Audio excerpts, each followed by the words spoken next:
नमस्कार, सत्यहिंदी.com में आपका स्वागत है। एक नजर अब तक की सुर्खियों पर। अमेरिकी राष्ट्रपति चुनाव में रिपब्लिकन पार्टी के उम्मीदवार डोनाल्ड ट्रंप और डेमोक्रेटिक पार्टी के उम्मीदवार जो बाइडेन के बीच कड़ी टक्कर दिख रही है। शुरुआत के नतीजों के प्रोजेक्शन में ट्रंप बहुत ही पीछे चल रहे थे, पर अब उन्होंने एक के बाद एक कई राज्यों में चुनाव जीतकर इस अंतर को काफी कम कर दिया है।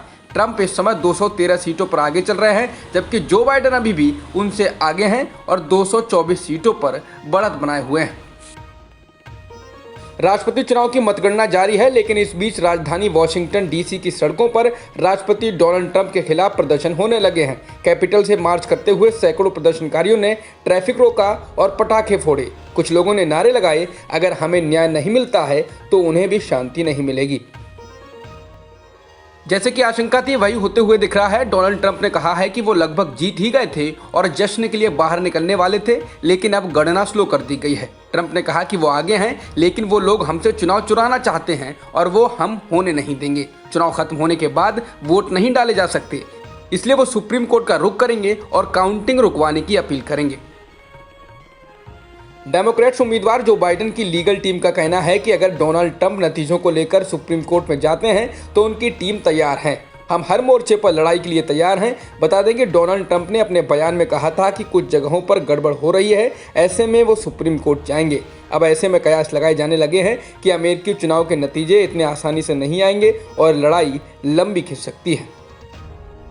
अमेरिकी राष्ट्रपति चुनाव के आ रहे परिणामों के दौरान डेमोक्रेट उम्मीदवार जो बाइडेन ने कहा कि वो अभी जहां पर हैं इसे देखकर खुश हैं। उन्होंने कहा कि वो विस्कॉन्सिन और मिशिगन को लेकर खुश हैं। चुनाव तब तक समाप्त नहीं होगा जब तक कि हर एक बैलेट गिन नहीं लिया जाता। हमें लग रहा है कि हम जीतने जा रहे हैं। नतीजे आने में समय लगेगा, वोट गिने जाने में समय लगेगा, क्योंकि हर वोट गिना जाएगा, डाक से भेजे गए वोट भी।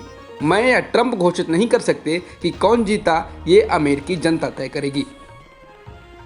रिपब्लिक टीवी के प्रमुख संपादक अर्नब गोस्वामी को 2018 में आत्महत्या के लिए उकसाने के एक मामले में गिरफ्तार कर लिया गया है।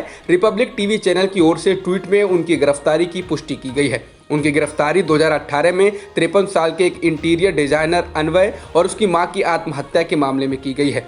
इनकी मौत के बाद पुलिस को एक नोट मिला था, जिसमें अन्वय ने अर्नब समेत 2 और लोगों पर आरोप लगाया था कि उन्होंने उसके 5 करोड़ 40 लाख रुपए नहीं दिए हैं। एक पुलिस अधिकारी ने भी कहा कि उन्हें जांच में पता चला कि अन्वय कर्ज में डूबे हुए थे। केंद्रीय गृह मंत्री अमित शाह ने अर्नब गोस्वामी की गिरफ्तारी की निंदा की है और इस मामले में कांग्रेस और उसके सहयोगियों को घेरा है। उन्होंने ट्वीट कर कहा है कि कांग्रेस और उसके सहयोगियों ने एक बार फिर लोकतंत्र को शर्मसार किया है। रिपब्लिक टीवी और अर्नब गोस्वामी के खिलाफ राज्य की सत्ता का खुला दुरुपयोग, व्यक्तिगत स्वतंत्रता और लोकतंत्र के चौथे स्तंभ पर हमला है। ये हमें आपातकाल की याद दिलाता है। अर्नब गोस्वामी के समर्थन में लगभग पूरी सरकार के ही मंत्री उतर आए हैं। अब केंद्रीय रक्षा मंत्री राजनाथ सिंह ने भी अर्नब गोस्वामी के समर्थन में कहा है कि पत्रकार अर्नब गोस्वामी के साथ किया गया व्यवहार लोकतंत्र के चौथे स्तंभ को कमजोर करने और विरोध के स्वर का दमन करने की अधिनायकवादी प्रवृत्ति का प्रतीक है। कांग्रेस को आपातकाल समेत अनेक उदाहरणों का ध्यान करना चाहिए कि प्रेस का दमन करने वाली सरकारों का हश्र बुरा हुआ है। बता दें, इससे पहले प्रकाश जावड़ेकर, रविशंकर प्रसाद समेत लगभग सभी मंत्री अर्नब का समर्थन कर चुके हैं।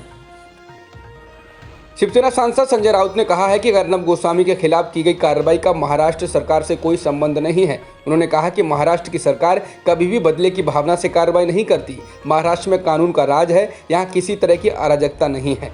पुलिस प्रोफेशनल है, उनके पास अगर कोई जांच का मामला है और उनके हाथ कोई सबूत लगा होगा तो पुलिस किसी पर भी कार्रवाई कर सकती है। कांग्रेस नेता राहुल गांधी ने मतदान में इस्तेमाल होने वाली ईवीएम पर एक बार फिर हमला किया है। समाचार एजेंसी एएनआई के अनुसार बिहार के अररिया में चुनाव प्रचार के दौरान राहुल गांधी ने कहा उसका नाम ईवीएम नहीं है, उसका नाम एमवीएम है, मतलब मोदी वोटिंग मशीन। मगर इस बार बिहार में युवाओं के दिल में गुस्सा है, तो चाहे वो ईवीएम हो चाहे वो एमवीएम हो, गठबंधन जीतने जा रहा है। कृषि कानूनों के खिलाफ पंजाब के मुख्यमंत्री कैप्टन अमरिंदर सिंह ने दिल्ली में जंतर मंतर पर बुधवार को धरना दिया। कैप्टन अमरिंदर सिंह के साथ कांग्रेस नेता नवजोत सिंह सिद्धू ने भी धरना दिया और केंद्र सरकार के खिलाफ निशाना साधा। उन्होंने कहा कि हम न्याय चाहते हैं, अगर आप हमारी आजीविका छीनते हैं तो ये अच्छी बात नहीं है। हमारी ट्रेनों और मालगाड़ियों को रोक दिया गया है। कोयले की सप्लाई न होने से पंजाब के सभी पावर प्लांट आज बंद हैं। कैप्टन अमरिंदर सिंह ने कहा कि 3 कृषि बिल पास किए गए हैं। हम गरीब किसानों के लिए लड़ रहे हैं। क्या किसान, कॉरपोरेट या किसी बैंक से मदद मांगने जाएगा? आप एक प्रणाली को दूसरी दमनकारी प्रणाली से दबा रहे हैं। सीएम ने कहा कि धर्म को मत छुओ और आजीविका के मुद्दे को मत छुओ, इससे तीखी प्रतिक्रिया की रफ्तार बढ़ती है। केरल सरकार ने राज्य की सीमा के भीतर काम करने के लिए सीबीआई को दी गई आम सहमति को वापस लेने का फैसला किया है।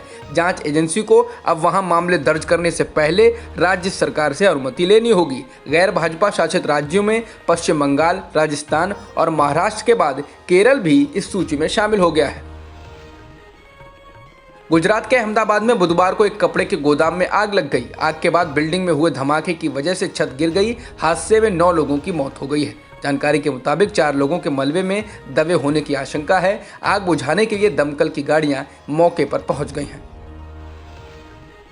भारत में एक दिन में 46,000 से अधिक कोरोना संक्रमण के मामले आए हैं और 514 लोगों की मौत हुई है, जिसके साथ ही देश में कोरोना संक्रमितों का आंकड़ा 83,13,000 के पार हो गया है और मृतकों की संख्या 1,23,000 के पार हो गई है। फिलहाल एक्टिव मामले 5,33,000 के पार हैं। दुनिया में कोरोना संक्रमितों का आंकड़ा 4,75,00,000 के पार हो गया है और मृतकों की संख्या 12,21,000 से ज्यादा हो चुकी है। फिलहाल 3,43,00,000 से अधिक लोग ठीक भी हो चुके हैं। अब तक की खबरों में बस इतना ही। बाकी खबरों के लिए बने रहिए सत्यहिंदी.com के साथ।